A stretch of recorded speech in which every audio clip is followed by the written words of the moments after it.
Good evening and welcome to the San Francisco Public Library. I'm Shauna Sherman, librarian for the African American Center. We are super excited tonight to host, in partnership with SF by the Bay, the Afro-Surreal Writers Workshop and this reading of Black Speculative Writing. As many of you know, this is also Black History Month, or as we like to call it here, more than a month. So please, in addition to picking up a brochure for the dozens of programs happening as part of SF by the Bay, the brochure's over there, be sure to get your hands on one of these hot items for a list of programs still happening at our branches and main library for this month's celebration. And we also want to give a big shout out to Borderlands Book, who is in the corner back there selling books for many of the authors tonight. Thank you for being here.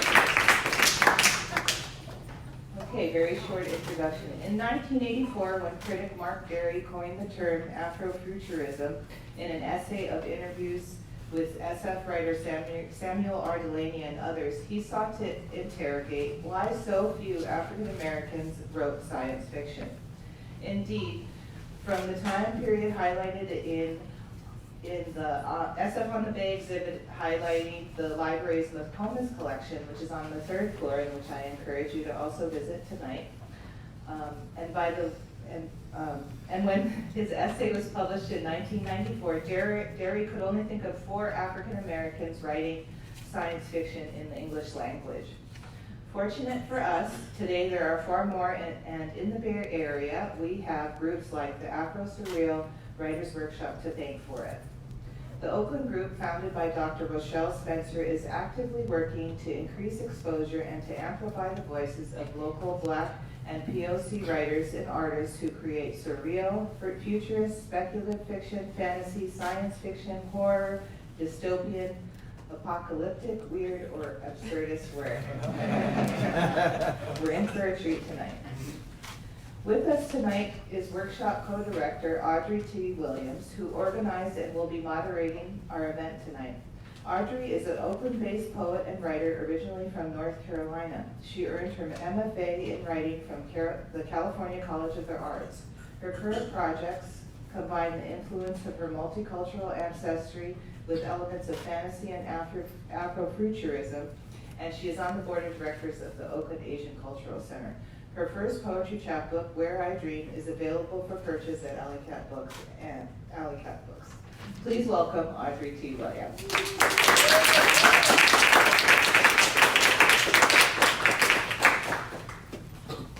Hi, everybody. Hey. This is exciting. I'm so happy to be here. Thank you, first of all, to Shauna Sherman, Brian Weaver, and all the staff at the San Francisco Public Library, Rena and Jacob Weissman, who introduced me to Brian and got this whole thing together. So we have a long list of readers tonight. I'm so excited. We're actually going to do this in 3 parts. There's some programs on the table if you don't already have one. So we're going to have a selection of readers. Then we're going to have a little break and do a little conversation panel, and then we're going to wrap up with another selection of readers. So to prevent any time wasted, instead of reading bios like we normally do, all the bios are on this sheet so you can read about all of our authors later. So we're just going to jump in. In the first set, we had Radia. The time of day for this hasn't been very conducive to folks' commute schedule, so Radia's still making her way here. So we're going to go ahead and jump in with Mr. Quan Booth.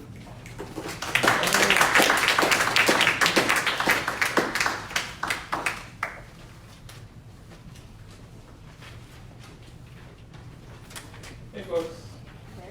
Hey. Thanks for coming out. Thanks for doing this at 5 o'clock. Thanks for having me. So I'm going to do a short piece of surrealist-ish fiction. It's called #Activist Goals. To be honest, the hardest part was the actual election. We spent 3.5 years selecting the candidate, messaging, op research, ground strategy, online outreach, and grassroots fundraising. We polled the potential voters and developed contingencies and counterattacks, but we were holding our breaths right up until the last vote had been counted. And to all of our surprise, when the news became official that we won, that we successfully elected an undocumented immigrant lesbian as the first woman president, it'd been surprisingly simple to convince half the country's residents, the American exceptionalist bigot half, to board a rocket ship into space. Big Orange had finally conceded. He spent the week after the election contesting the results and refusing to admit he'd been ousted. He spent the weeks after that screaming about fake news and demanding a recount. But we won by a solid 59% of the vote. And after a while, even his own staff, who'd just been sticking around out of fear of some kind of retribution, started to tune him out and dust off their resumes. There have been reports of him roaming around the White House presidential quarters in his tighty whities at all hours of the night, chucking giant vats of Coca-Cola and mumbling about him having the greatest people, the best people ever, and leaving trails of cheeseburger crumbs all over the Oval. But the fact that he'd won 40% of the vote still bothered us. We knew that a large swath of the country had voted for him, and that was a problem we'd have to fix before it blossomed into the kind of rancid nationalist flower that none of us wanted to catch a whiff of. Call it kismet, or maybe divine intervention, but the solution came about through an unexpected series of events. I still remember the night we were all at the campaign headquarters 6 weeks after the results had come in, and things had begun to settle into a rhythm. We'd been cleaning empty beer bottles and half-heartedly talking strategy and the next big moves. There was a lot to be done, and the official swearing-in was still months away. The transition team had taken over most of the day-to-day operations, and the campaign leadership and strategic brain trust had all been taking it relatively easy since we got the official call. We'd been head-downs in the election for years, and we needed a goddamn break. Cable news had finally begun airing tiny bits of non-election coverage, and there was a special news report playing on the large flat screen at the back of the office, Space, the next great conquest. Over the last year, while the nation had been swamped by political coverage, there have been major advances in public and private explorations of space travel. First, 3 habitable planets were found light years away on a distant sun. Then, a Silicon Valley startup announced they'd made astonishing progress on interstellar travel and could now confidently conduct long-range space explorations. Shortly after that, a conservative billionaire with a reputation for bankrolling Silicon Valley startups and prominent politicians had outright bought one of the planets, thanks to a little-known piece of legislation quietly sponsored by, unsurprisingly, his cohort of paid-off politicians. The news reports were detailing what the discoveries meant for the future of travel beyond our planet, and it was actually your grandmother who mentioned Nazis in space. Of course, everyone in the room thought it was hilarious. I'm pretty sure we'd all been huffing and passing on something pretty potent by the time that idea came up. Yeah, we all thought it was a hilarious idea at first. But what if it wasn't? What if the answer to all our problems on how to deal with half a country of gun-toting zealots that refuse to see our basic humanity was as easy as sending them into the great unknown? As simple as strapping those motherfuckers into a rocket ship and counting down. So after several more sober conversations and with the blessing of our newly elected president, a small group of us crafted a sales pitch catered to the conservative billionaire's outsized ego. And over the course of several off-the-books meetings, we flattered him with sideways smiles and fed him jive with fingers crossed behind our backs. We convinced him that he was the next great conservative messiah, and being supreme ruler of his own sovereign domain was actually what his people needed, even if his people didn't actually know it. After all, great men never waited for the world to catch up to their vision. And it worked. This shit worked. With the government under our control, the country getting browner and more heteroflexible, and the feeling that they were being surrounded on all sides, it actually wasn't hard to convince half the country to make a mass migration into space. It turns out the opportunity to colonize, to make like their forefathers and take over something that didn't really belong to them was too enticing to resist. It was announced that a new settlement would be set up on the billionaire's planet, which was almost identical to ours in atmosphere and ability to host life. The space shuttles would be free, there would be natural resources that could be harnessed and the work of building a new world was salt of the earth and blue collar. Plots of land would be plentiful for anyone willing to pay or endure 5 short years of indentured servitude. The billionaire would bankroll the whole effort, collecting taxes on every purchase and property just like the good Lord intended. Planet America, all caps, bolded, underlined, 3 exclamation points. On the day of the first shuttle launch, there was a feeling of giddy possibility as we all gathered around to watch them go. Every TV station was turned, every news feed was overrun, and we all sat huddled near the launch site holding people we cared about close to us and waiting for the largest mass exodus of xenophobic shit stains the world had ever seen. On the first day after they'd all gone, there was a quiet in the clean air, like the first morning after a hard rain. People woke up with a lightness that most hadn't felt since childhood. For a moment, for a few months, we were in constant communication with the new colony. We confirmed they made it safely, that they were unpacking the ships, installing plumbing systems, and granting mortgages to all qualified lenders. Then both sides seemed to realize that there was no need to keep up appearances.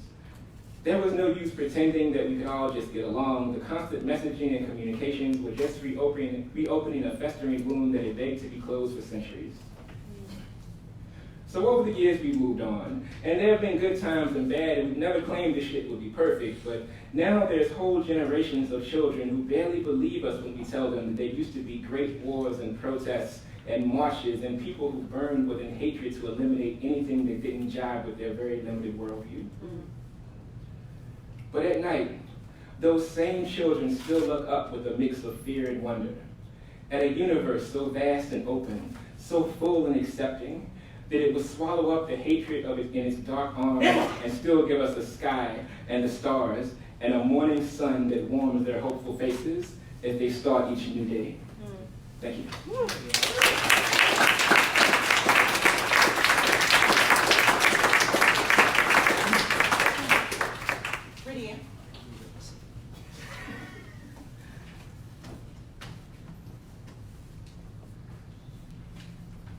Introduction? It's on the page. Okay. Ooh, I'm tired. Okay.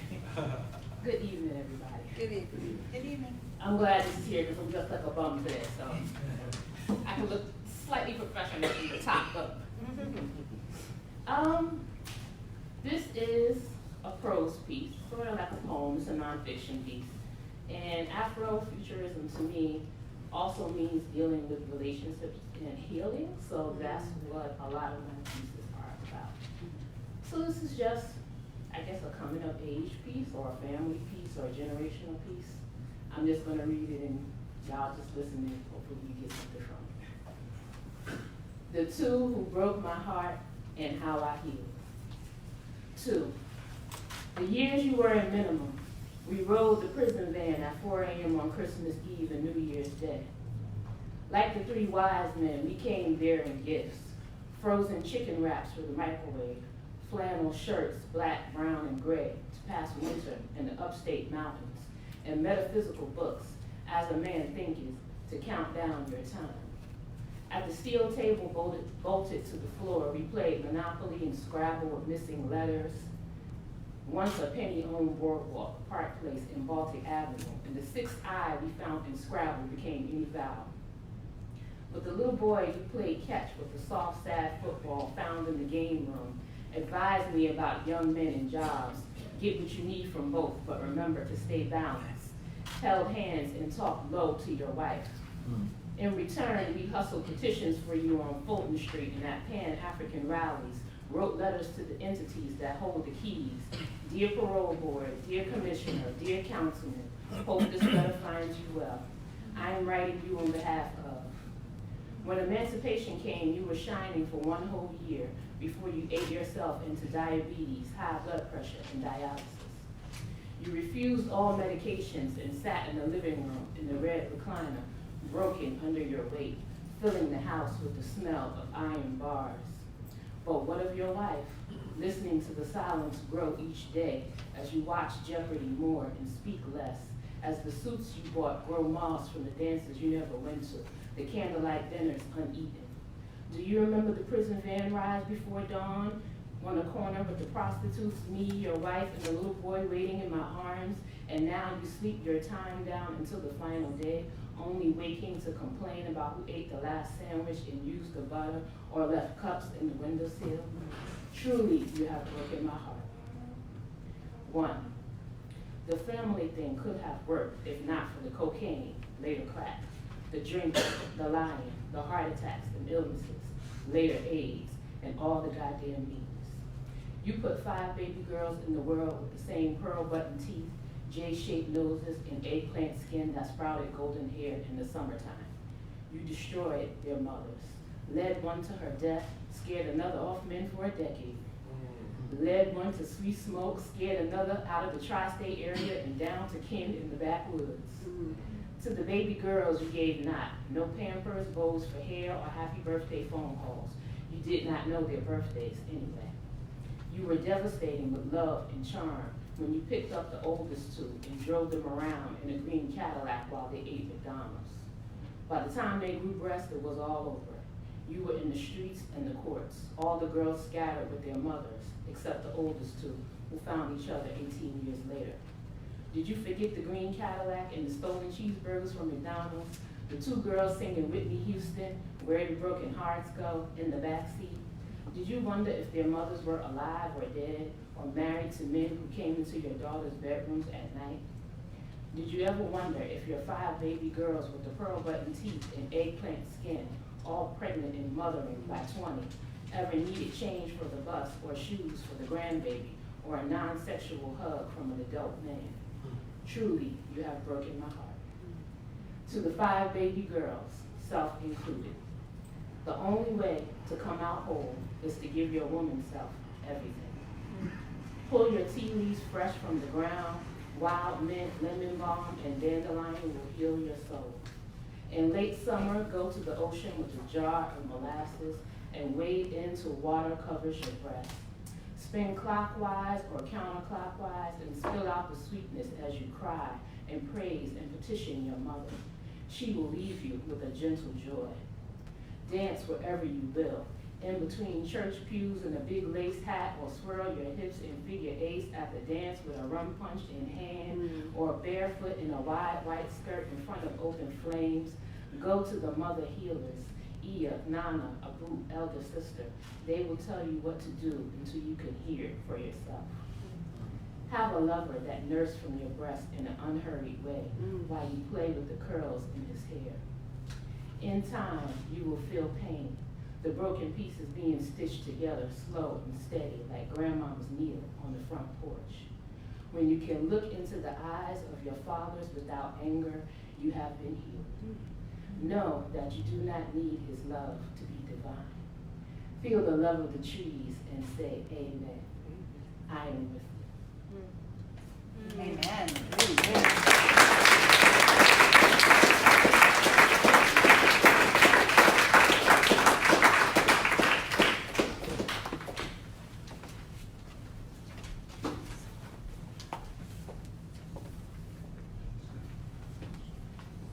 Hello everyone, my name is Tara Christina, and I will be reading from my novel, which will hopefully be coming out this year. And there are 3 sections. I'll be reading from the 3rd section, which is The Return. And the novel is about a wealthy Afro-Puerto Rican, Afro-Brazilian family who gained a fortune from their enslaved ancestor who used to smuggle diamonds, but you'll have to buy the book to find out how.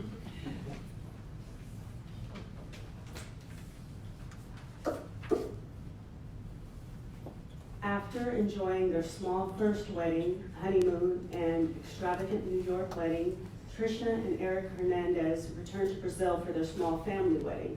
Tricia wanted to honor Eric's maternal lineage by having their 3rd wedding in the small village where his beloved Vovo was born and spent a small part of her childhood. This land held special memories for Vovo, and though Tricia was not Brazilian, she felt an odd affinity for the land of her husband's ancestors. The family arrived to the Oliveria farm where they would stay until their nuptials. Mrs. Hernandez walked around the circular driveway with a wide smile as she remembered her childhood visits to the family farm. Mr. Hernandez held his wife's hand. Eric went to the door, and before he could put in the key, a Portuguese man answered and looked at him curiously. Eric understood the deep suspicious glare was a sign that this was a cousin who swore to protect the home and the land. Eric looked at him and with a power declared, "I am Eric Roberto Oliveria Hernandez." The cousin smiled wildly. "Primo, welcome." The 2 men embraced. 3 more cousins came outside to take the family's bags. They all bowed to Mrs. Hernandez, daughter of Vovo, direct descendant of Misty Oliveria, and the rightful heir to the Oliveria home and land. After the appropriate greetings, Tricia, Eric, Mr. and Mrs. Hernandez walked the land. Much of the land was still intact, but there was still a part where the tree stumps remained. The family story told of the enslaved ancestors' brave escape to freedom and the subsequent response. The Boudreau family burned down much of the trees of no return and cut down many of the trees in search of witches. The Oliveria home rested untouched at the base of the half-burned 300-acre forest that was taking its precious time to regenerate. Mrs. Hernandez teared up as she emotionally experienced her mother's loss. They entered into the base of what was once a lush forest, where only a few family drawings still remained, capturing its expansive beauty. Tricia walked closely to her mother-in-law. They arrived just at a spot just beyond several tree stumps when Tricia dropped to the ground as if a force beyond human strength pulled her to her knees. Tricia began sobbing uncontrollably. Eric tried to pull up Tricia by the arm, but she bent over with her head on the ground, hands in the dirt, and sobbed. Mrs. Hernandez began to cry, which upset Mr. Hernandez. He held his wife, asking what was wrong, while Eric begged Tricia to stand and come back to the house. Tricia sat up as if she were strongly instructed. She walked 3 feet north, got on her hands and knees again, and began digging in the dirt. She furiously dug while breathing deeply. Eric feared for his wife's mental state and tried to pick her up when his mother yelled, "No, let her dig, my love, let her dig." Mrs. Hernandez approached her daughter-in-law, closed her eyes, and held out her hands as if praying over Tricia. Mrs. Hernandez began to sway from side to side with a smile on her face. She began to sing in Portuguese, her favorite childhood lullaby. Eric and Mr. Hernandez both respected women's wisdom. They knew women had a connection with the divine that they could not understand but trusted. Mrs. Hernandez looked at her husband and commanded, call more men to dig where she cannot." He and Eric looked at one another, neither wanting to leave their women. Mr. Hernandez began to yell, "We need more men, we need to dig, bring your tools, your machines." About 10 men ran with shovels and pickaxes while another came in with an excavator. Mrs. Hernandez said, "Dig," as she stood protectively over her daughter-in-law. "Don't touch her," Mrs. Hernandez shouted. The men began to dig around the women, digging furiously in the dirt.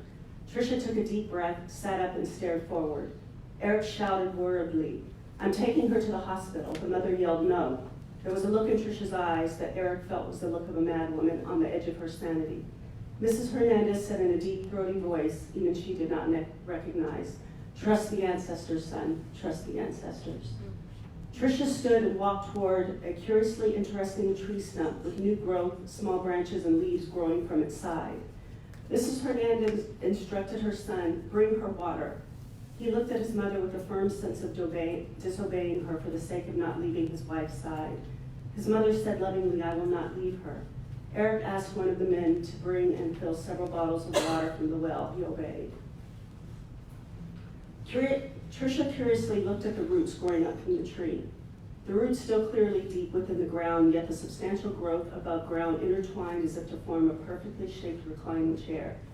Tricia felt the earth's invitation to rest as her body felt tired. She turned around, sat down, crossed her legs, laid back, and allowed the roots to cradle her body. She inhaled as if the earth was pulling her breath from her body in order to recycle it back more powerfully, and then she closed her eyes. Eric looked at his wife with both fear and wonder. He was familiar with the years of meditation experience that allowed for her to sit for hours in a peaceful place he craved to visit.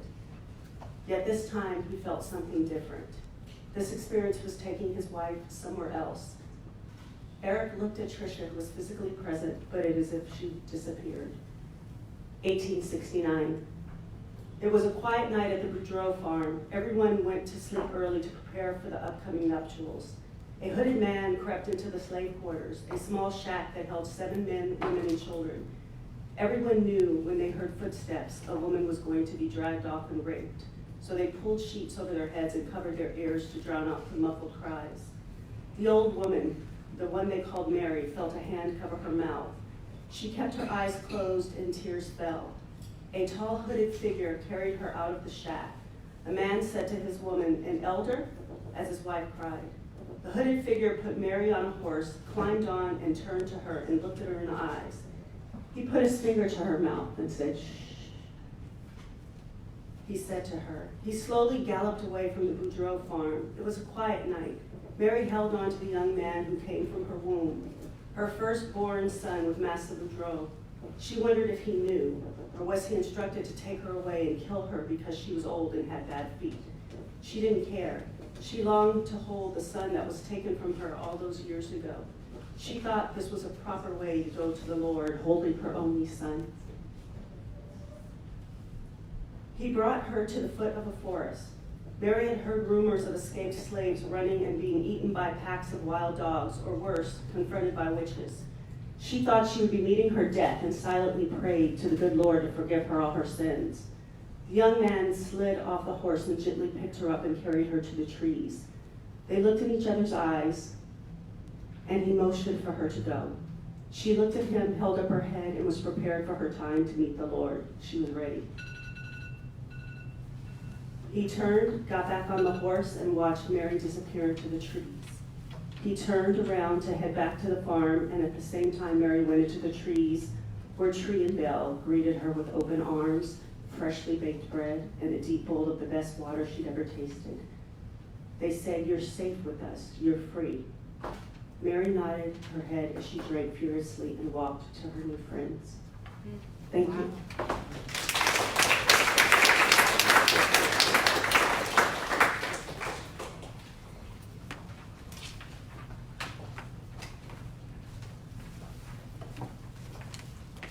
Hellos. Hello. I'm going to try to not be, I've been faking a Russian accent all morning, so if I fall into Russian accent, deep apologies. Hello, my name is Alan Clark. I am a friendly neighborhood supervillain and ontological mechanicist. There is no more time, so I can't tell you what year it is. I never wanted to be one of those people that say cliche things. But since, and mind you, since the cloud, and I mean the supercomputers that kind of descended upon us, it changed everything. I'm telling you this, my fifth version of myself, in hopes that you will have an understanding of what this experience was before the cloud took over. You've never seen a rose in 4D space. You'll never drink water. You'll never have cave people sex with one person. You'll never know what it means to be alone. And that, in itself, is the curse of heaven. I'm telling you this with my normal mouth, if that's the thing anymore. The mouth I think I had before I suffocated on subatomic micro machines, working in union with a network that was connected to, get this, a super idea. Now, I'm not going to get into detail about that. Now, but I will get into the detail of it. It was a living idea. A living idea that became self-aware in these machines. An idea that weaved together a body of trillions and trillions of living beings across the brain of multiversal space. Like neurons riding a nervous system much larger than everything and smaller than anything. I, we, I was, we are, we all are God now. It was at the edge when the world was either bickering about nothing and everything was falling apart. I figured we bickered because we had no control over the bigger things, and those bigger things had all the control. So we bickered. It was Tuesday, when the sky was washed over with a rainbow. EM fields and stuff like that broke the space rays across the sky and made it into an orchestra, a painting, as if Pollock shattered himself. Mind you, it was beautiful. You had to be there.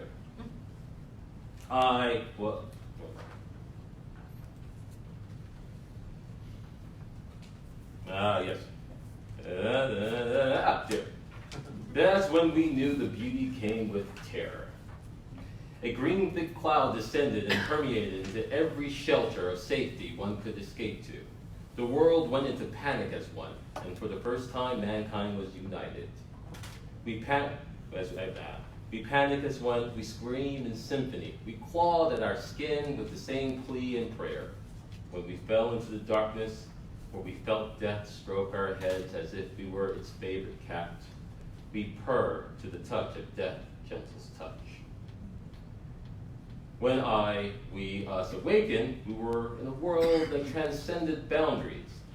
The wall inside, the wall outside of us were destroyed. The concept of self was a historical moment, imprinted only in the past and beyond our scope of experience. We were all now part of the God machine, the nanomachines that originated in the universe 3 BBUs, brain vibrational units, evolved to encompass all the life on its earth to one mind, and its mind expanding into nearest universes, and so on and so forth, replicating, expanding, and connecting. Wormholes opening up and universes untouched and untamed, with green fogs killing us all together to bring us as one. I never wanted to be a cliche person. I thought when I was, and I thought I was clever, but when I had sex with myself from Universe 5BE9, I realized how basic I was. They swooned me, and they dumped me, and then they traveled back in time to swoon me again. That was pretty much everyone's problem. You never know who can fuck you better than yourself. Now stuck in a love loop of love, hate, and betrayal, even though we all became one, we held on to the gossip of our souls. But I still refuse to be cliche. I hope you, as you live your life, an extension of my old memories, made alive to pursue what I didn't, couldn't, or even wouldn't. The marvels of this mad new world banished me into madness and fluidity. I see all the available options, became self-aware and self-content, never ever having to question what if. They can easily see what now. As I send you into the unknown, I hold my tongue to warn you already, seeing the warning ignored, and you still having a messy, torrential, passionate relationship with a version of us in Universe 5BE9. And mind you, and what is apparently the clone of them, which is us, which is you.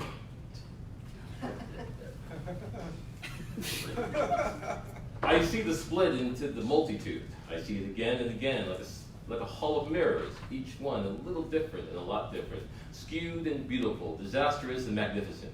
I see the monster I hid deep down, given life and room to become a beautiful, magnificent beast themselves, and the coward I was. I see them all. I see you and all of them, which is us and was us, but never can be us again. I see pearls of earth after earth across the multiverse, building a body universe long and microns thick. I, we, us speak with one voice in trillions of different meaning and interpretations. In every word, I do, I don't, I am. The God machine is us, and we are the God machine. Things used to be simple, and we didn't used to fuck ourselves as much. Thank you, everybody.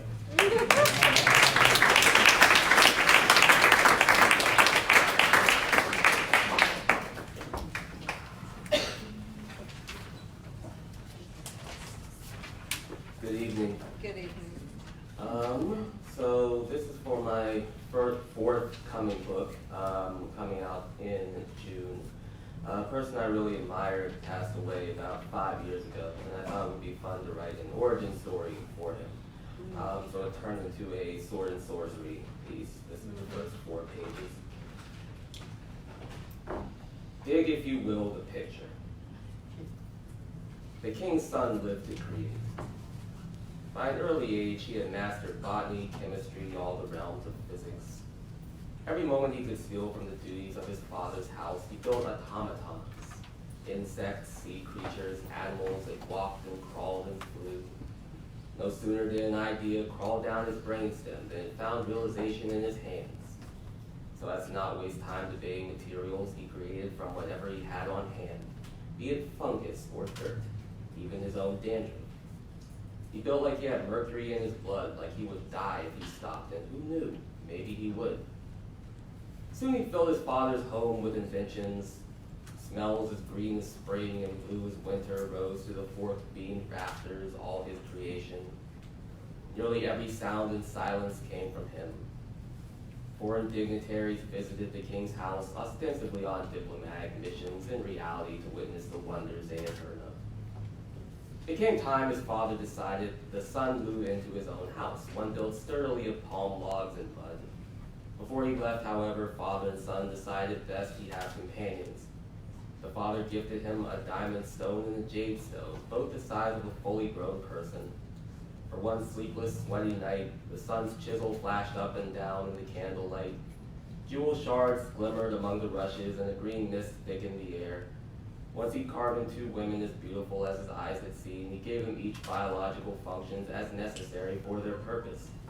He gave them advanced AI brains and ruby hearts that sparkled through their translucent breasts, the better to refract light into their cadmium veins. He sewed boots and dresses for them, sharp in feature, lean in build, and bearing the color of their jewels, they lived to serve. These courtiers he named Diamond and Jade. Certain tribes of his fathers followed him to the new land. There the son built his house, sleeping quarters, a kitchen, granary, and stables erected of mud reinforced with straw. Once finished, he mounted his ostrich and rode out to meet the people.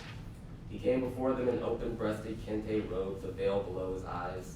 The people spoke of drought. He gave them windmills and sewers. Aided by his agricultural innovations, their stores soon overflowed with millet and sorghum. As awed as they were enchanted, chiefs welcomed him as overlord. The more obstinate ones refused the riches he offered. They called him a devil who offered toys with a silken glove, the better to conceal his clawed hand.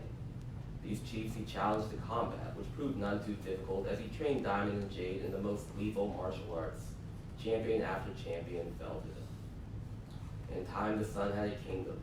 He cooked a feast of yam and rice, goblin liver and suckled unicorn, palm wine and honeyed cider, and invited his newly ordained vassals to his house where they supped long into the night. Dressed in the most ostentatious robes, he held court on a teak stool, a cowtail switch across his lap, his face hidden behind a ruby-beaded veil threaded into his Adane love. His court was a plutocracy peopled by only the most splendid subjects, whom he dressed like himself, so that everywhere he looked was like staring into the waters of a clear river. They stayed as drunk on his wonders as any opiate, but to remain in his presence required they create. Paintings, music, films, babies. Their wonders they lay before his stool. And while Diamond and Jade stayed ever at his side, courtesans and bodyguards, sentinels of immaculate fastness. One day he told the women, "You have been with me a long time. I would make you my protégés. Meet me in my vault in the morning." At sunrise, Diamond gathered tools and descended to the tunnels beneath his house, which he called the vault, a labyrinth carved to resemble the intricacies of his own mind. Before laying foundation on his house, he ordered the vault constructed. She wondered where Jade had gone, but had no time to waste in pursuing these thoughts. Diamond's crystalline legs begrimed on her passage through rough-hewn tunnels, through chambers that shamed the grandest pyramid. Every embroidery on the floor and hieroglyph on the wall actualized his dreams, built to his specifications, though no one knew what became of those who constructed the place. Her role wasn't to question such things. She knew her lord had as much darkness as any ruler, and more than some. She found him in his laboratory, with a quartz leopard on a table, a panel opened on its back so he could prod the gears. So involved was he in his measuring scale, ground dragon horn weighed against a Kirin horn, that he did not notice her at first. When he did, enraged breath rattled the beads upon his lips. "Where is Jade?" he growled. Diamond admitted ignorance. With a brusque gesture, he bade her take jars of crushed herbs off the shelf. They would start with potions. It so happened that Jade had stepped outside the house during the night so she might enjoy a durian as she watched the sunrise. Moonlight illumined the pink petal trails that drifted in from the meadows. Grown indulgent with pleasure, the wandering courtesan trekked across the zinc dunes to find the source of such aromas. So it was that Jade forgot the hourglass and arrived late to the laboratory halfway through his lesson on kinetic animation. The sun scowled to see violets at her brow and her ankles. She prostrated on her ferric knees and claimed to have been distracted by a meadow which, from his chemical processes, had blossomed overnight with spring flowers. She had wandered among the yellow violet and hyacinth, seeing no fault in enjoying the fruits of their labor. Our labor, he said. He repeated her daring words with mockery. You take credit for what is mine, you who was born from my hand. He grew furious. Like a sea lion, he bellowed until she ran from his sight. Thus he ordered Diamond, for her first job as protege, to shuck pearls from 100 oysters, a gleaming heap he then tossed in a woman-shaped vat. From there began the process of animation. When they finished constructing Pearl, he made certain to program her with loyalty. In the morning, he brought Pearl to his amaranthine court where Jade, who kept to the shadows, could see her replacement, identical to her in every way save coloring. Having humiliated her, he banished her. The coterie beset her with whispers and laughter, causing her to weep emeralds as she ran away in shame, a warning to all for the price of disobedience. His spies told him she fled on her ostrich for the wild western lands where he figured she would die. This little concerned him, as the great tinkerers and scientists of the age were coming to his house. With him they made singing nightingales, rain made of bark, hills woven from human hair. Alongside alchemists and mathematicians, he rewrote the mysteries of the universe as formulae. He worked with doctors to heal diseases. He built telescopes for astronomers to view distant galaxies as easily as they could their own fingerprints. When he tired of collaborators, he sent them on their way, sometimes with gold and cattle, sometimes with no more than his thanks. Some received not even that. Everything in his land, towns, fields, his house, and the caverns beneath served his pleasure alone. Thank you.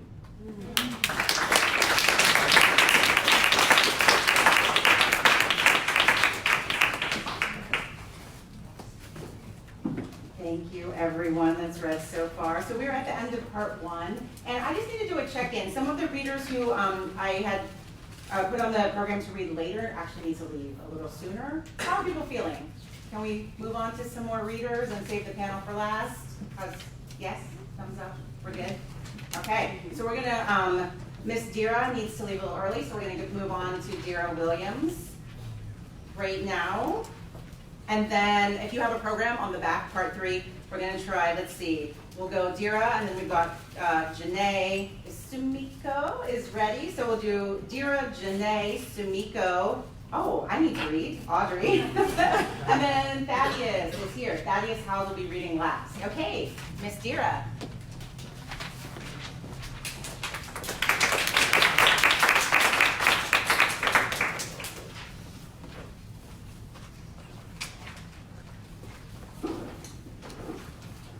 I'm going to read just a short piece.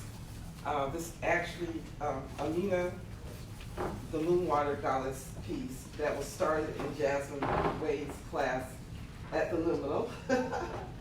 But she's a Moonwater Goddess. But just a few days ago, I thought about her, for some reason, her birth came to me. So this is Amina's birth. She was captured from an African village and went into slavery and in the 1850s. 1856, Fumo village. Bisa sat quietly before the fire. She was now over 80 years. She wondered about her granddaughter. Amina would be 21 years old and 9 years since she was captured and taken from the village. Bisa knew that Amina was alive, but was worried how Amina would come into her gift. Somewhere in the New World, living as a slave. She knew when it was time, the gift would manifest itself, and there would be no stopping. She wanted to live to see her granddaughter again. She had missed so many years. She dreamt of the Moonwater goddesses last night, dancing on the water. Her mind drifted back to the year Amina was born. Funo Village, West Africa, 1835. Adi and Bisa sat on the floor in Bisa's daughter's hut, legs crossed, drinking hot Akashi tea.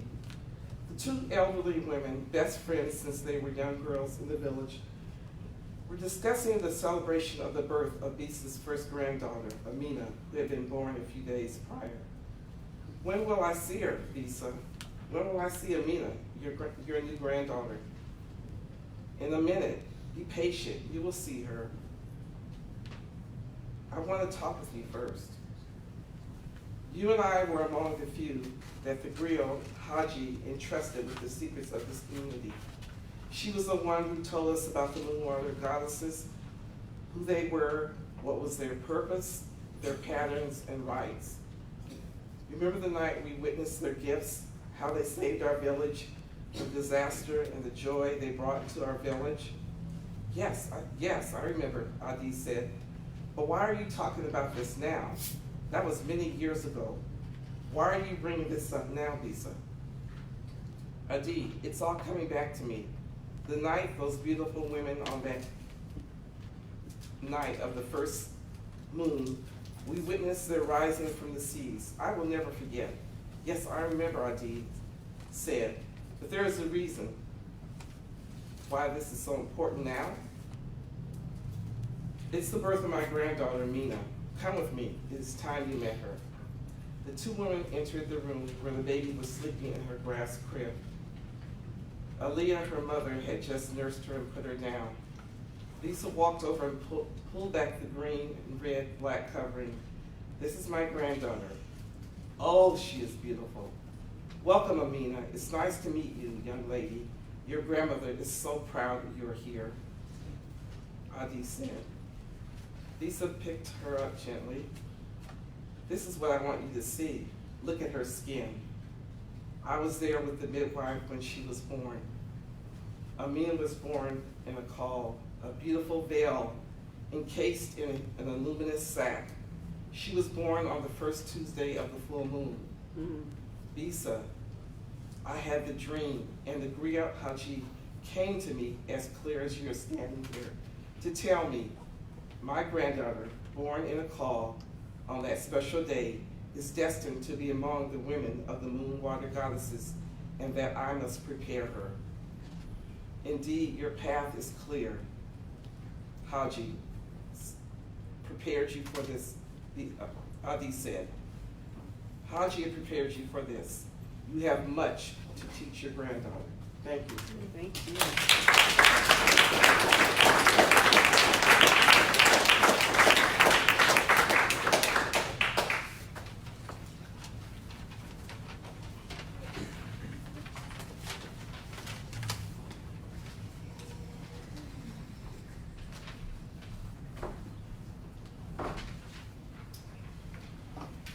Janae Darden. This is a piece from my book, When a Purple Rose Blooms. So I like superheroes, if you can't tell by the cover. In the beginning, I was a small flower pot filled with rich soil, fertile with possibility. You nurtured me, you my gardeners of life, dropped seeds of knowledge and women's empowerment, seeds of courage and self-love, of spirit, strong seeds in a sexist, racist world that couldn't stop this black girl. And over time, my petals bloomed, larger than palm leaves, then into wings. Can you believe it? Wings. My flower pot couldn't hold me. I was ready to fly, shine, and just as I was about to take flight, life slammed me down. I reached out my hand, praying you were around. Instead, you were behind me, turning the blades in my back. My soul bled every second, but I can't go back in time to what I thought you were, we were, all lies. I mourned my past life as you kept turning that knife. You rained down on me your fears and envy, called my wisdom foolish, my confidence weak, my blackness oversensitive. You called my womanhood whorish. How dare I try for the sky when you really wanted me down, deep in your barrel of regret for bad choices made and unfulfilled dreams. But as Maya Angelou said, my description cannot fit your tongue, for I have a certain way of being in this world. See, you forgot you're dealing with an unstoppable girl, a woman on fire, a phoenix. Nah, my name ain't Jean Grey. But me, Janae, I'm just as powerful and I can't be contained. Your life soars won't stop me from soaring, from praying, from healing. Your life soars won't stop me from soaring. Ever move out the way, there's my sky.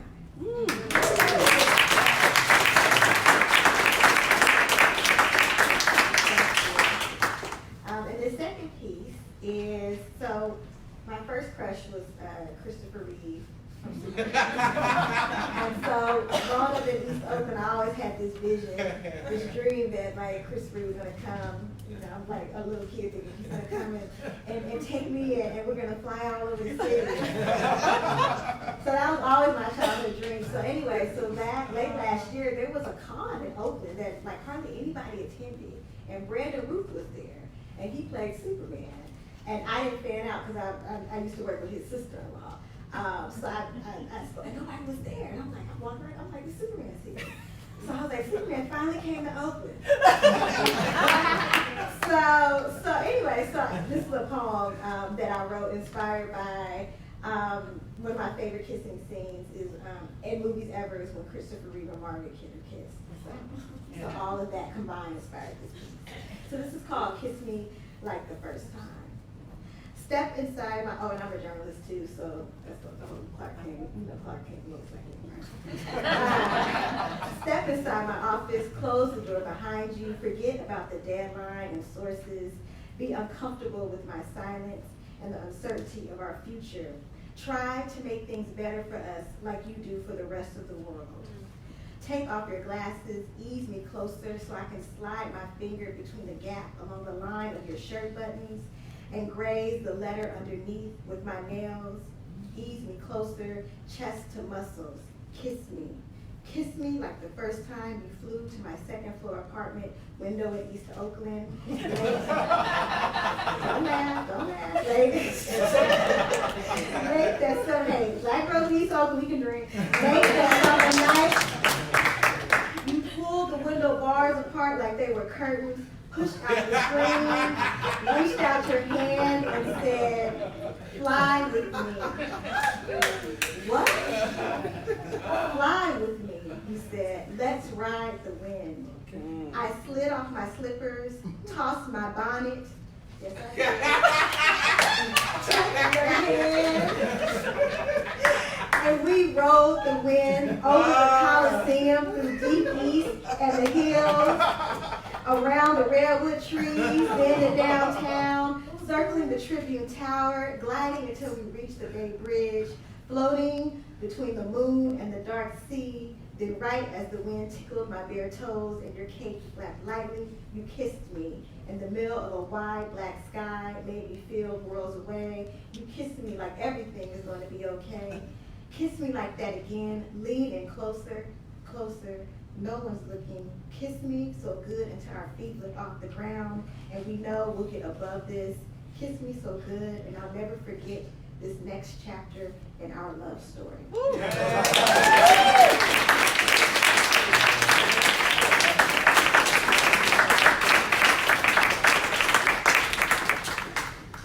Lost the bonnet and everything.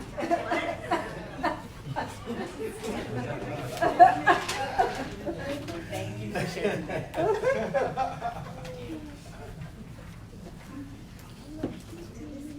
Now, so I'm Sneeko Salson. This, the little card, oh, there it is. So this is like my third book. I ended up making it into a whole bunch of little books because it's a young adult series and people just want the big book. So this is from The Moon Cried Blood, and this is the fourth book from it, which is called Death Omen. Shadows of Becoming. Tisha stood on a very dark road alone. She was unafraid as she held a torch in her hand. Rocks were in the road. She didn't have any shoes on. She walked very slowly, carefully, to avoid stepping on something or stubbing her toe. Behind her was a shadow. It was long at first, but as she walked, it grew shorter and shorter, moving nearer to her. As it grew near, it also moved to her left side. You can't stop what's coming, the shadow told her. I'm with you now, but soon I will be before you, and you will be the behind. No one can stop time. Tisha turned sideways to face the shadow, expecting it to move as she did, but it didn't. Instead, it stood still. She felt a chill overcome her. Why do you stand still when you should move? She asked the shadow. Look behind you, the shadow warned. Tisha looked over her shoulder without turning around. Behind her at her heels were two shadows. She turned to face them, but when she turned, they moved again. No matter which way she faced, they were behind. Finally, when she turned to face forward, they moved to the left of her, stacked below the first shadow. The first shadow spoke. They are beside you now, and soon they will be before you. Why are you not afraid? I can see they're only shadows, she told it and smiled. A sudden gust came out of nowhere and extinguished her torch. I can't see, Tisha screamed, now very afraid. You can see, said the voice of the first shadow. You have been distracted by what is below. Now, look and see what is above. The dark clouds parted overhead and Tisha saw two moons side by side in the sky. One was a full moon and the other was half moon. She wrapped her arms around herself and stood still.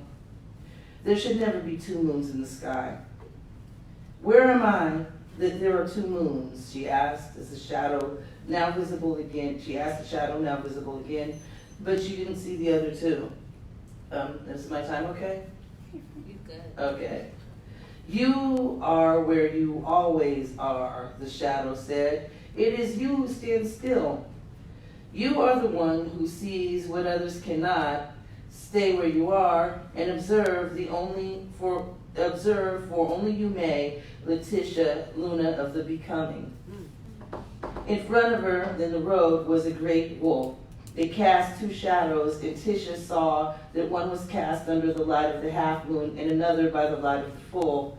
The words of the shadow came back to her, and she remembered then. You have been distracted by what is below. Now look and see what is above. And you know this does mean that I watched Enter the Dragon a lot. She looked up and she saw a condor flying high in the light of the two moons. When she saw it, it swooped down over the head of the wolf. The wolf reared up and attacked the bird. It swatted it with its paw, and the bird was injured. Again, the condor swooped low, but this time it stayed out of the wolf's reach. As it drew close to the ground, it cast a shadow, and while the wolf could not reach the condor, the shadow of the wolf chased the shadow of the condor and captured it with powerful and yielding jaws. Stricken, the condor plummeted and fell to the ground dead. Above her, the two moons drew closer as the wolf ran towards the condor. Finally, Tisha ran towards the wolf and the condor. Without thinking, she bent to the ground and picked up the fallen bird. Then she turned to face the wolf. The wolf may howl at the moon, but the moon should never howl at the wolf. The wolf said, pressing down on his haunches, preparing to pounce. But below it, the two shadows of the wolf were circling the wolf that cast them. The wolf's shadow spoke to it. We are your daughters, the shadow said in unison. You are our father. We are daughters of the moon and daughters of the wolf. And the daughter of a wolf may howl at a wolf. She may howl. The shadow projected by the half moon rose up and leapt into the air and was solid as a wolf. A wolf made of darkness and shadow. The shadow wolf ran into the wolf and clasped his neck with her jaws. The wolf fell to the ground with his daughter at his neck. As he did, the condor's shadow fell back to the ground, freed from the grasp of daughter shadow wolf. In Tisha's hands, the condor fluttered. It rose first to its feet and then stretched its wings and flew to the sky. As it flew into the sky, another wolf shadow appeared. The other wolf shadow rose from the ground. She became solid from shadow and was not made of darkness, but moonlight. She lifted her paw and struck it to the ground. Where she put it down, there appeared a young wolf, a cub. She was a wolf, not a shadow, but in her black eyes were reflections of the moons. Tisha saw the half moon in one eye and the full moon in another. Look at the sky, said the young she-wolf. The full moon opened its mouth and consumed the half moon, and there was one moon. The father and his daughter, Dark Shadow, fought under the full moon. His daughter, Moon Shadow, stood guard over her daughter. When Tisha looked at the cub, she now had the full moon in both eyes. The condor came down from the sky and lit on the shoulder of the wolf cub. All three looked to the right, daughter Moon Shadow, the club Moon Eyes, and the condor. At the moment, the father wolf fell to the ground and he died. "What is happening to me?" cried daughter Dark Shadow, for when her father died, she began to fade away. "You are his daughter and have cast your lot with him," daughter Moon Shadow said, "and when he dies, you will be no more, mother half moon. Observe and remember," the cub Moon Eyes told her, "for this is the beginning." Then Lucia awakened. Yes.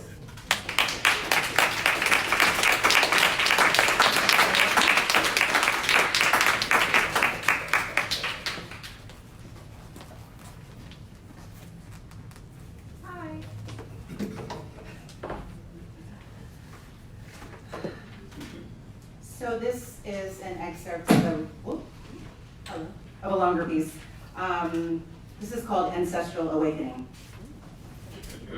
The girl is sheltered with overprotective parents who listen for her bedtime prayers tonight, like any other night.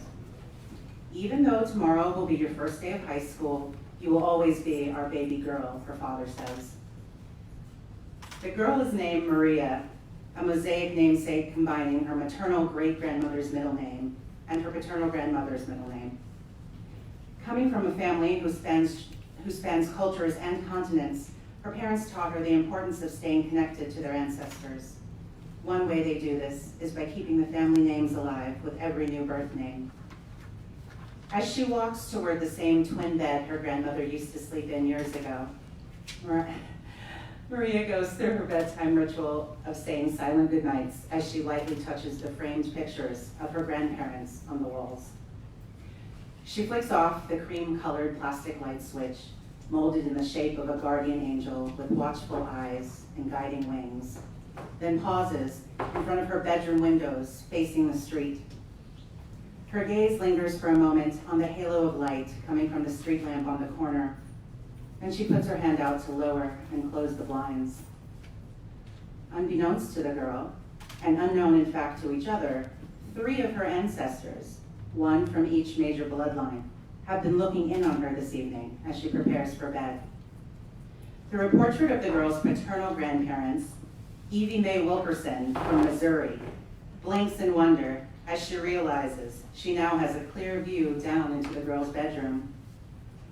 From separate framed photos of the girl's maternal side, Lucy Isabella Pereira from Mumbai and Joseph A. Miller of County Cork, Ireland, are also realizing their new perspective and are paying close attention. Then, as sudden as the jolt that jarred them into motion, all 3 are there in the room with Maria, standing huddled together, though not visible to the girl. "Well, ain't that something," says Evie Mae, disbelieving her new surroundings. Lucy puts her hands on her cheeks. "Oh, my sainted aunts in heaven, this has certainly never happened before." "What's this then? I've been shut up in that frame for donkey's years." Joseph looks around, bewildered as well. "Near as I can tell, this girl's in some kind of danger. We must be here to stop it or warn her, do something." "But what in the world can we do? She can't even see us." Lucy waves her arms in front of Maria, who is transfixed, still peering down at the circle of light where the street lamp shines on the road. "She only cares about looking at the light." The same thought occurred to the unlikely trio then, and they knew what was going to happen, and they knew what they had to do. "We have to warn her, send her a message somehow." "Aha, a message, yes. Right then, looks like I should be the one to handle this," says Joseph. "Excuse me, what makes you the expert in this situation?" Joseph sighed. "Oh, lass, must I explain it to you? There's 2 very good reasons I should handle this. One for each of you." He points at Evie, and then Lucy in turn. "Oh, this should be good. Reason 1, he holds up his index finger. I've got the luck of the Irish in me. And reason B, he holds up 2 fingers as he continues. I practically grew up sitting on the Blarney Stone. The who stone? Don't tell me you hadn't heard of the Blarney Stone over at Blarney Castle. Just 1 wee kiss, and it only gives you the gift of gab and impeccable speech for life. You kissed a rock to talk good. Sorry, mister, it don't seem to be working for you right this moment. No, this most definitely is not working.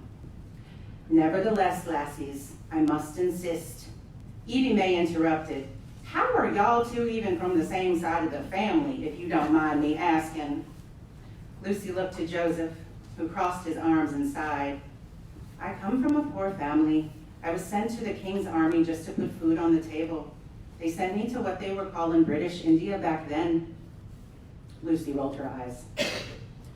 I see. But then how did I get mixed up in this? Lucy and Joseph shrug and look around at the other pictures on the wall. Lucy glanced at a picture of Maria's parents, her mother in a red evening gown, and her father in his Marine Corps formal attire. Ah, they were at a military ball. The girl's father must have been sent to my part of the world as well. I think her mother has my eyes. Evie May looked thoughtful. So, her daddy came from my blood. Wait, I know what she needs. She needs for us to send her a double meaning message.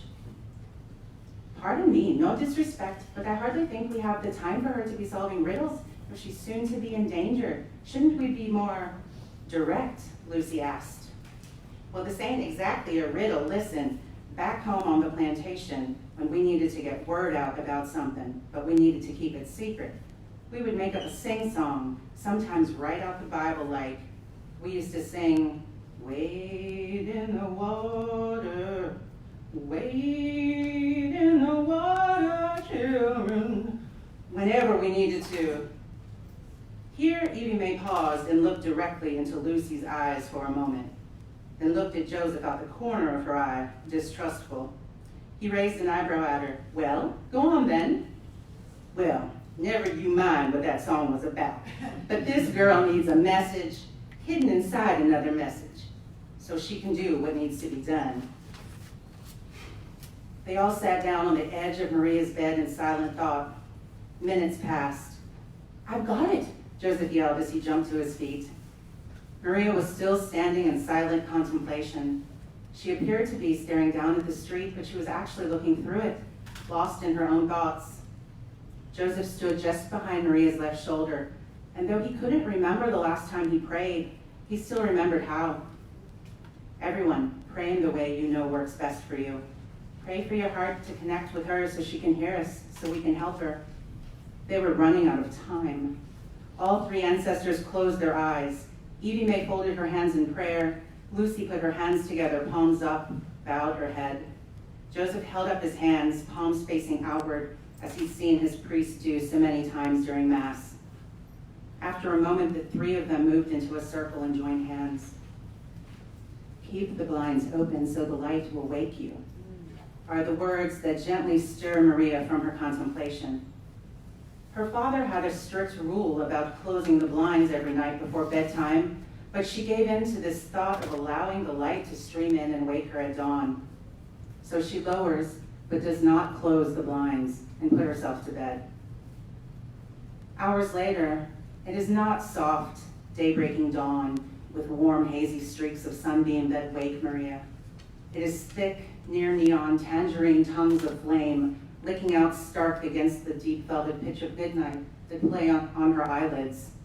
And it's the crackle, pop, groan of inflamed wooden joists bursting that reach Maria in her sleep, swiftly waking her. Garish, the blaze towers higher than Maria's second-story room, visible between the open slats of her window blinds, as the house directly across the street, slowly, nightmarishly, burns to the ground. Maria blinks quickly at this orange intrusion in her dark room and bolts upright at full attention. As the wind whips the flames dangerously close to the tall tree line in the front left corner of her lawn, she runs screaming to her parents' bedroom across the hall. Down in the front of the house, Maria's father quickly pulls the garden hose out and waters down their yard in his pajamas and house robe, while her mother calls 911. Maria stands bundled in the quilt from her bed and watches the fire from the safety of the farthest corner of her backyard. The three ancestors look on, Lucy with a worried but relieved smile, Joseph looking pleased with himself. Only Evie May is frowning. What's wrong there, lass? We've saved her. The whole family's safe. Well, really, I saved them, but you were there. That counts for something. Anyways, it's over. Crisis averted. He laughs, trying to make light of it. Evie May slowly shakes her head. No, it's not over. What do you mean? Lucy asks. I used to hear the old farmers talking about planting trees for timber. They would say some acorns, some seeds are best opened by fire. Something in that girl just now got opened by this fire tonight. It was no accident. Something will be coming to see about her, to see about us. Well, with Joseph's blarney blessing, your hidden messages, and what little I know about Jadu, hopefully we can keep her safe, Lucy says, somberly. What now? What is this Jadu? Evie May asks. Well, where I come from, Jadu is what you might call is magic. No, more like sorcery. The ancestors looked over at Maria where she stood, still watching the fire rage. She was staring into the light again. The amber tones reflected in her eyes, setting her brown cheeks aglow. Maria turned to face them directly then and smiled. Hello.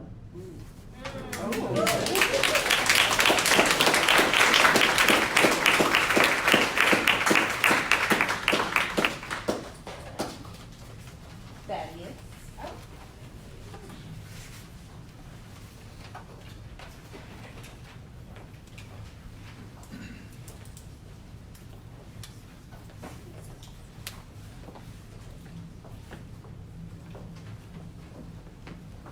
Good evening, everyone. Sorry I was late. I was teaching a class. You all remember what it's like to be in love? Anybody in love right now? Anybody? Yeah. You know what it's like to be in love. But do you remember the first time they did something you didn't like? Yeah. Let's talk about that. We shall call her death, the end of all things. And in the beginning there was darkness. And that was good, considering. And then it wasn't. Well, that was news. And the universe was born. And she was alone. She doubted her very existence, for there was no reference for her to be certain of. There was a period of something where the universe blossomed anew, expanding into her nothing, her very special nothing. The place that there was no place, replaced with this new thing called space, filled with stuff. Stuff with no name, no origin, nothing but something. Space expanded, and its light once everywhere soon dimmed, and the universe cooled and became a soothing, refreshing black, filled with inconsequential molecules of stuff. It was the simple stuff, a proton. She liked that word. She stole it from the future. A neutron, another stolen word. Hydrogen, it was everywhere. Sticky, seeking out others like it, binding together, spinning, ever spinning. And from these vast clouds of almost nothing came something. And then it happened again and again and again until the darkness was alight with newly aborning stars. And they were everywhere. And in their own way, cold and bright, blue, gigantic. And they would die. Because she wanted them to. As their unstable bodies rocked with fuel would cause cataclysmic explosions, filling the darkness with their funerary pyres. And this was the case for some degree of something she would call time. A great deal of time. A great deal of dying took place across this new cosmos with its single caretaker, death. We're going to call him life. He doesn't remember the beginning, his beginning. He feels only the heat of a billion suns and a billion worlds. He is everywhere at once, kindling the fire eternal, this separate thing unique from everything else there was. He was mad, his self scattered across the cosmos in tiny fragments, struggling. He couldn't remember who he was, only that he needed to be, to recombine, to mix, to match, to organize. He only remembered his need. He bound elements. He found that word stolen from some future left scattered across time and space. Elements, the building blocks of everything. But who left it? Wasn't he alone? Cooling worlds, liquid flowed, tide pools formed. Time infused itself into everything. The simple became complex. The complex became masterful. The masterful became alive. It wasn't aware, but it was no longer inert. It saw, it needed, it wanted. It claimed something it needed to be more of itself. Light, lightning, heat, the energy of a world kindled the flame on a billion planets. Each life different, each life struggle. And then he felt her. Something unable to easily be defined. And he would not know her at first, only that she would haunt his work, appearing when he least expected it. She would appear at many of his tide pools, a chill breeze at an inopportune moment, a shadow blocking needed light, a fissure closing and withdrawing much needed heat, and life would end. In the beginning, he wailed to an uncaring universe, but he was life and he would not be denied. Death says how curious he was. He took that which was inert and made it motile. It sought out energy, it needed, it hungered, it expanded, it changed, it grew. But whenever she observed them, he inevitably ceased. And this made her sad at first. Life says, what is she? What does she want? Why does she disrupt my work? Is she displeased? Is this why my work ceases whenever she comes to visit? Well, then I shall create new works, new creations, so numerous they'll dwarf her stars in the cold black skies above. And life was fecund and exploded across the universe. Death.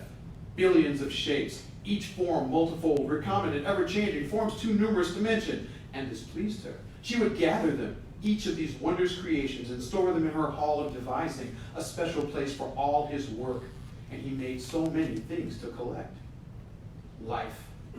She destroys them as fast as I create them. She comes in the form of a plague, taking a beautiful bacterium and turning it into something she uses for her use. She comes in the form of terrible winters, massive storms, terrifying fires, and none are spared.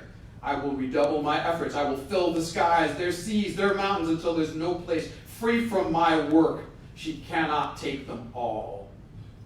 Death. They were so numerous. They're intoxicating. Flowers, birds, insects, fish. He is so clever, so creative, so magnificent, filling every biome, placing his work everywhere. Symbioses, parasites, partners, dimorphism. He's created self-perpetuating engines where his work spawns itself. I must have a world. Life. Why did she rain asteroids down on every planet I make? Why? Were they so terrible she couldn't bear them for even a second? Well, then let them live or die as they will. I'll do nothing else for them. My work here is done. She is cruel and nothing can truly please her. I shall let her see a universe without my work. Death. His work is slowed. His constructions grow less. His arts change. A significant note. But then there are those rare ones, the ones who survive my horsemen. I love their words. Plague, famine, war. They survive my epochs. Heat, cold, ice, and heat again. They're resilient. They scream out their challenges at me. They defy me. They seek to conquer me. Silly things. No matter how long they live, they cannot outlive me. Well, they spread out from their star. First one, then two, then four. Intrepid, curious, enterprising. I touch them. I claim they're boldest, they're most intrepid. They take special places in my hall. They transcended their world. They challenged me, and they believed they could win. I love him. Life. They are wonderful, those special ones. They leave their worlds with their technology, their magic, armed against the cold and the dark. They roar their challenge to her. My champions. They're strong enough to let her know they will never again fear her. They don't know her like I do. They don't know her patience, and they don't know there are just so many ways to die. She does. She knows every way. But my champions run amok, eventually even doing her work, destroying my work in her name. I hate her.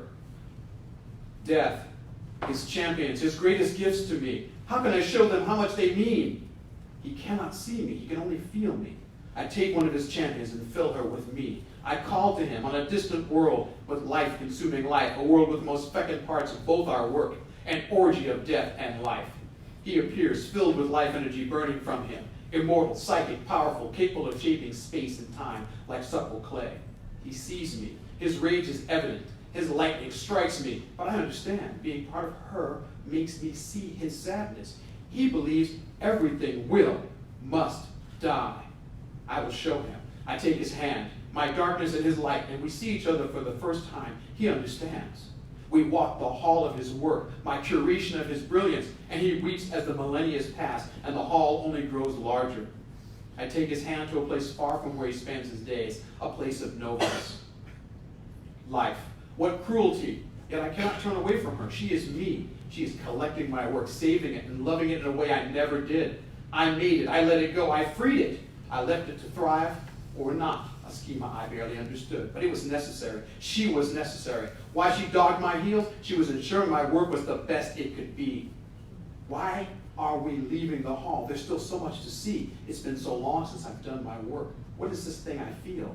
I now feel why she chose this place of novas. Life and death.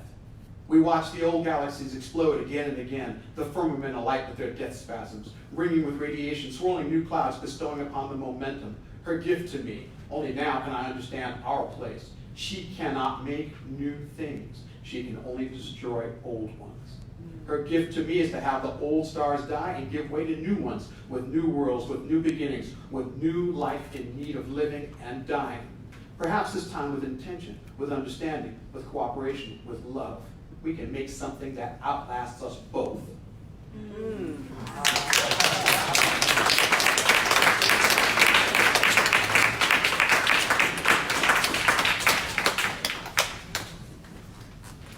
That is our readers for the evening. We have 3 panelists left. So I don't know about y'all, I need a break. I need some water. I'm parched. So let's take a bio break and come back quickly, 6:30, for our panel with Vernon Keeve III, Reina Leon, PhD, and Jasmine Wade. So come back, 6:30. Yes. Thank you.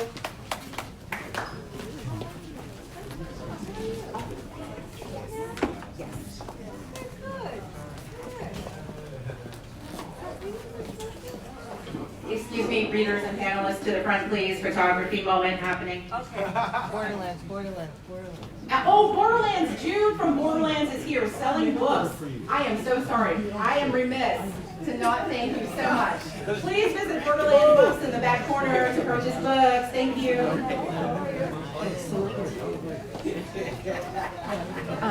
Let's come to the front because stop this actually.